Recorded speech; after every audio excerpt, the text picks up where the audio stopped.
UK SSSC paper leak विवाद पर बोले अध्यक्ष मर्तोलिया।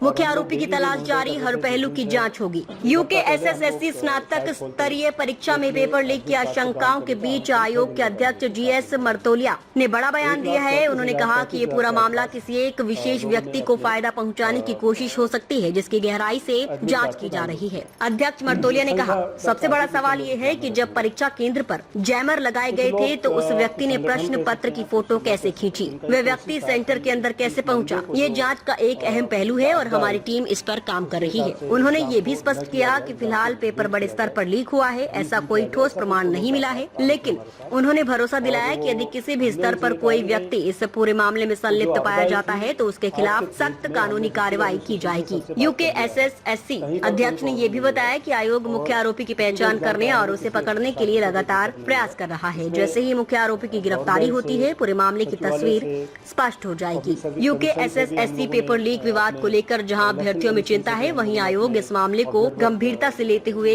हर कोण से जांच में जुटा है। अब सभी की निगाहें इस बात पर हैं कि जांच में आगे क्या खुलासा होता है और क्या वाकई ये एक संगठित प्रयास था या किसी एक व्यक्ति की चाल। बड़ा एग्जाम था, संख्या करीब 1,54,000 के आसपास रजिस्ट्रेशन था और हम लोग डेली ये मॉनिटर कर रहे थे। जिस दिन से एक हफ्ता पहले हम लोग साइट खोलते हैं कि अपने एडमिट कार्ड को डाउन करने का हमको 6 दिन का टाइम देते, 7 दिन का टाइम देते।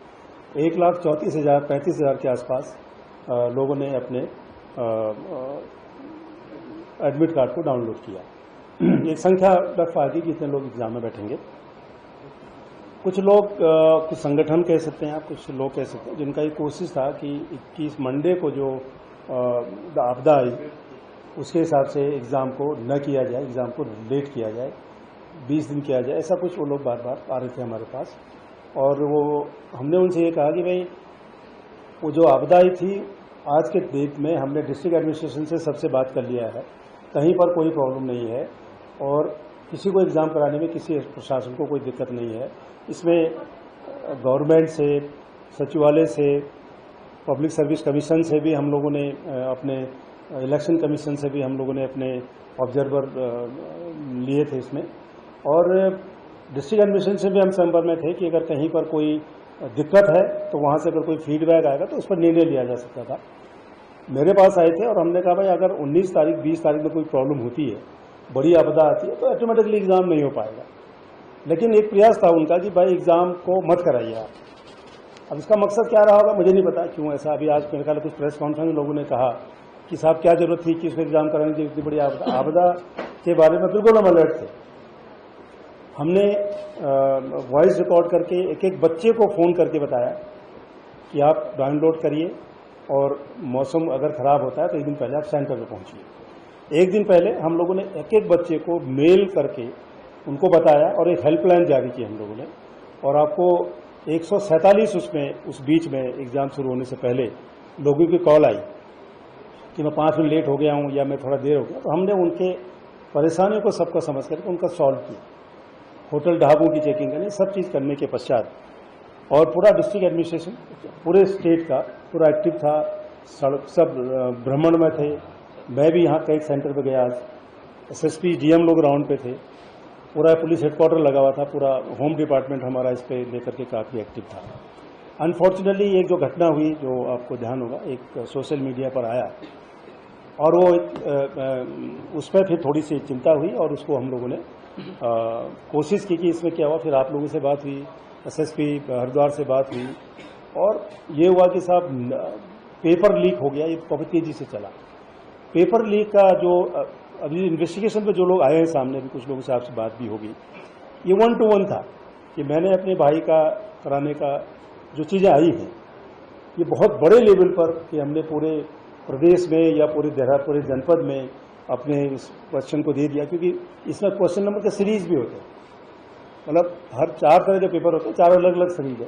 जो आपने भेजा हो सकता है दूसरे का नाम, 4 अलग अलग तरीके के होते हैं। और उसमें जो चीज़ें आई, उसमें पेपर आया, वो लड़की भी यहाँ पर है, उसका भी एग्ज़ाम था, लेकिन वो कह रही है मेरी तबीयत खराब थी, नहीं बैठी। उसने असिस्टेंट प्रोफेसर से बात किया, पेपर आया जिस आदमी से, वो आया, उन्हें इनको भेजा।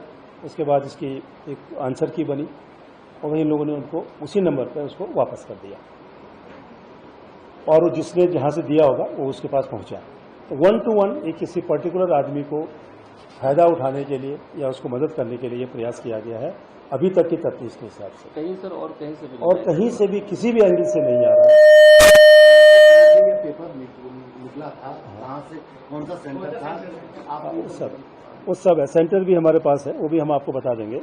अभी बल्कि लड़की बता देगी आपको किस सेंटर में हम लोग थे, वो पूरा डिटेल हम आपको बता देंगे। और अभी अब प्रश्न ये है कि जब वहाँ सिस्टम था, जैमर था, तो क्यों आया, कैसे आया। एक महत्वपूर्ण पहलू है जिस पर हम लोग अभी रात में ही काम करेंगे। हम जिस पर मेन जो इसमें कल्प्रिट है उसके नज़दीक है, अगर वो जैसे हमको मिलता है, हम लोग लगे हैं, मतलब उसके सारे एंगल पे अगर वो मिलता है तो चीज़ें क्लियर हो जाएंगी कि किसने मदद की, चाहे वो जैमर वाले ने मदद की या किसी टीचर ने मदद की या किसी ने मदद की, तो वो चीज़ें फिर आसान हो जाएंगी हमारे लिए।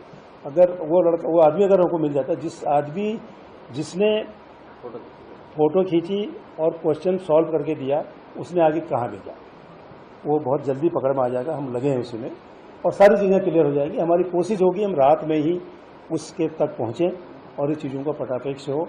और जिस स्तर पर भी, तो चाहे पुलिस के फ्रिस्किंग को लेकर के हो या फिर हमारे जैमर को लेकर के हो, जो हमारे फ़ोन हम जैम कर देते हैं, इन्विजिलेटर को लेकर के हो, और इसमें इन्वॉल्व रहा, उसके विरुद्ध हम लोग ठोस सख्त कार्रवाई करेंगे।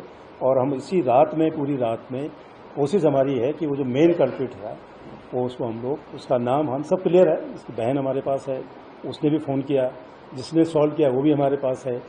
बस एक चीज़ ये है कि जो अभी अजय ने बताया कि जब उसको डाउट हुआ तो उसने कुछ चीज़ें डिलीट की और उसने कोशिश की कि मैं प्रशासन को बताऊँ, थाने में जाऊँ, एप्लीकेशन लिखा दी उसने, लेकिन वो बीच में अब ट्रैप हो गया या ट्रैप कराया, वो अलग चीज़ हो गई। लेकिन वो उसका ये कहना कि मैंने अपनी बहन को, मेरे बहन ने कहा कि तुम बॉबी को दे दे, इस तरह की बात वो कह रही है। वो बाकी जांच पड़ताल करेंगे। तो ये उस 1 to 1 इधर से आया, उसने बैक किया, बैक करने के बाद किसने किया ये महत्वपूर्ण है, जो हम रात को तय करेंगे आज ही। अभी तक इसका बहुत नकल लीक पेपर हो गया, ऐसा बहुत बड़े वॉल्यूम इसका हो, कहीं से इसका कोई साक्ष्य नहीं है। लेकिन सर आप कह रहे हैं अभी मेन कल्प्रिट अभी हमसे दूर है, तो ये भी तो हो सकता था तो उसने कहीं और ही भेजा हो। उसका लिंक हमारे पास है, वो लिंक हमारे पास है, जो कन्वर्सेशन हमारे पास है, हमारे पास उनकी वीडियो चैटिंग है, उनका ऑडियो क्लिपिंग हमारे पास है, उस पर हम लोग करें और उम्मीद करें कि हम शायद मिल जाएगा। उसका स्विच ऑफ आ रहा है नंबर, लेकिन वो मिल जाएगा। ऐसा कोई बहुत बड़ा गैंगस्टर नहीं है कि जो बहुत दूर भाग जाए। और हाँ।